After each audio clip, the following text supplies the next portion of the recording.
Regular নাস্তাটা একটু ঘুরিয়ে বানালে খেতে কিন্তু দারুণ লাগে। শুধু আলু আর আটা দিয়ে এত মজাদার একটা নাস্তা তৈরি করা যায়, না দেখলে বুঝতেই পারবেন না।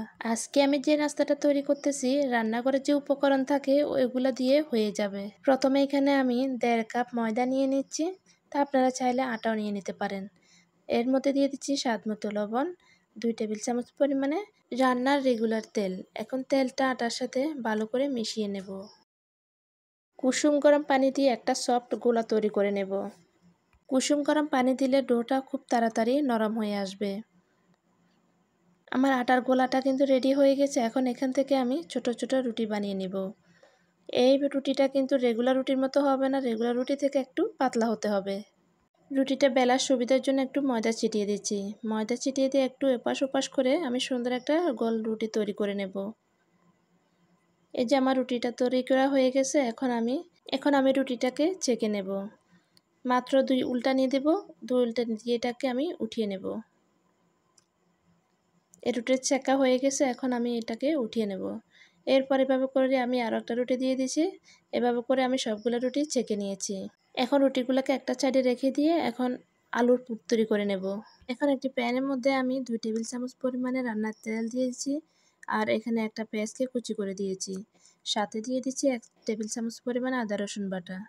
এর মধ্যে দিয়েছি স্বাদ মতো লবণ, অল্প কিছু পরিমাণে হলুদের গুঁড়ো, মরিচের গুঁড়ো আর অল্প কিছু পরিমাণে ধনিয়া জিরের গুঁড়ো দিয়ে এখন আমি সবগুলো একসাথে ভালো করে মিশিয়ে নিচ্ছি। মিশিয়ে নেওয়ার পরে এখন আমি যে আলু সিদ্ধ করে রেখেছি, আলুগুলোকে আমি ম্যাশ করে দিয়ে দেব। দিয়ে এখন আমি ভালো করে নেড়েছেড়ে এগুলোকে কিছুক্ষণ ভেজে নেব। এটা তৈরি করতে কিন্তু বেশিক্ষণ সময় লাগে না। এই যে আমার আলুর পুরটা তৈরি করা হয়ে গেছে। এখন এখান থেকে আলুর পুর নিয়ে আমি আগে থেকে যে রুটিটা ছেঁকে রেখেছি এই আলুর উপরে দিয়ে দেব। দিয়ে এখন আমি ওর উপর দিয়ে চিজ দিয়ে দেব। চিজ দিয়ে এভাবে এক পাশ থেকে বটে একটা পিঠা তৈরি করে নেব। তবে আপনারা যদি চান চিজ ছাড়াই কিন্তু এই পিঠাটা তৈরি করতে, তাহলে কিন্তু খেতে কিন্তু দারুণ মজা লাগবে। শুধু আলু দিয়ে কিন্তু এই রেসিপিটা করা যায়। এটা যদি হাতের কাছে যদি নাও থাকে তাহলে কিন্তু স্কিপ করে নিতে পারেন। তো এভাবে করে আমি কিন্তু সবগুলো পিঠা তৈরি করে নিয়েছি। এখন আমি একটা চুলায় ফ্যান বসিয়ে দিয়েছি। যে ফ্যানের মধ্যে আমি এখন 2টার মতো দিয়ে দিচ্ছি। দিয়ে এখন আমি সামান্য চারিদিকে তেল দিয়ে দিচ্ছি। তেল দিয়ে এখন আমি এপাশ ওপাশ করে উল্টিয়ে পাল্টিয়ে সুন্দরভাবে ছেঁকে নেব। এর মধ্যে কিন্তু চুলার আঁচটা কিন্তু হাই দেওয়া যাবে না, চুলার আঁচটা কিন্তু মিডিয়াম আঁচে রাখতে হবে। এখন এগুলাকে 2-3 বার করে উল্টিয়ে পাল্টিয়ে কিন্তু এগুলাকে সুন্দর একটি কালার আসা পর্যন্ত ছেঁকে নিতে হবে। এখন পিঠাগুলো ছেঁকা হয়ে গেছে, এখন আমি এগুলো উঠিয়ে নেব।